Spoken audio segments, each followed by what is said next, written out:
વનુઆતુના રાજધાની પોર્ટ વિલાના કિનારે 7.4ની તીવ્રતાનો શક્તિશાળી ભૂકંપ આવ્યો।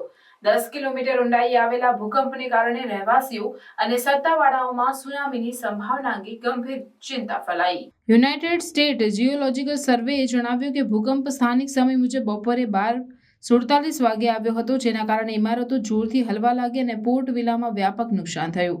આંચકા લગભગ 30 સેકન્ડ સુધી ચાલ્યો, જેના કારણે ઘણી બધી માળખાઓને નુકસાન થયું અને કેટલીક સંપૂર્ણપણે નાશ પામી। ભૂકંપના તરત બાદ પેસિફિક સુનામી વોર્નિંગ સેન્ટરે વનુઆતુ અને Fiji, Kermadec island, Kiribati, New Caledonia, Papua New Guinea, Solomon island, Tuvalu અને વોલિસ અને ફ્યુટના સહિતના અનેક પડોશી વિસ્તારો માટે સુનામી એલર્ટ જાહેર કર્યું।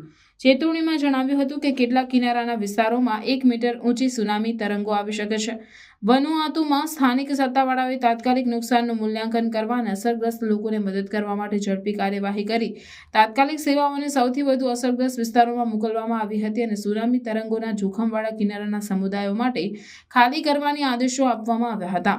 સરકારે રહેવાસીઓને ઊંચા વિસ્તારમાં જવા અને તટથી દૂર રહેવા માટે અનુરોધ કર્યો હતો। પોર્ટ વિલાથી મળેલી અહેવાલો મુજબ ડિપ્લોમેટિક એમ્બેસીઓ ધરાવતી ઇમારતોના ધરાશાય થવા અને માર્ગોને અવરોધિત કરનારા અને શહેરના ભાગોને દફનાવનારા ગંભીર ભૂસ્ખલન સહિતના માળખાકીય નુકસાન થયું છે।